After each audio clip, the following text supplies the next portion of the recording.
Hey guys, welcome to my channel. এখন যাচ্ছি আমার শ্বশুর বাড়ি, যে বাড়িটা বিক্রি করে দিয়েছি ওই বাড়িটায় আমি যাচ্ছি এখন জামা আনতে। ব্যাংকে যাব তার জন্য। চলো এবার তোমাদের পুরো বাড়িটা দেখানো যাক।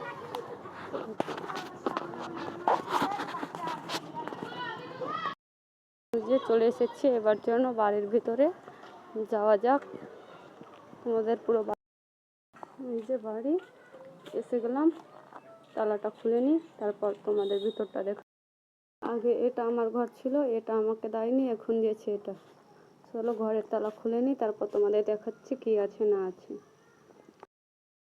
এখন আমি ঘরে নেই তো, তার জন্য নোংরা হয়ে আছে। এই দেখে নাও আমার ঘর, ওই কয়েকদিনকার ঘর এটা। আবার তো বিক্রি করে দিব, তারপর এখানে আর থাকতে পাবো না। কোথায় থাকবো জানি না এখনো। তোমরা সাথে থাকো, দেখতে থাকো। আমি জামা বের করে নিই। আমার জামা কাপড়